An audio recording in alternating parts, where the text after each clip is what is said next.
ఇప్పుడు మీరు అన్నట్లుగానే హీరోని చూసి అది హిట్టా ఫ్లాఫా అనేది ఎక్కువ ఉంటుంది పర్సంటేజ్.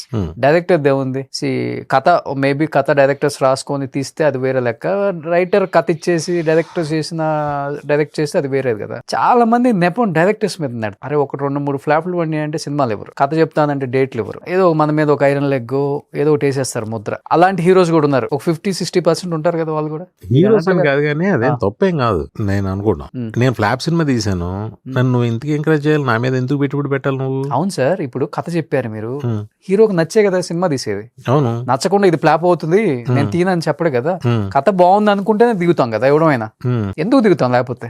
అవును మరి అయిన తర్వాత అది ఫ్లాప్ అయిన తర్వాత అంటే ప్రశ్న కరెక్టే గానీ ఫ్లాప్ అయిన తర్వాత డైరెక్టర్నే అంటారు, ఎందుకంటే డైరెక్టరే చూసుకోవాలి, కెప్టెన్ ఆఫ్ ద షిప్ అంటారు కాబట్టి.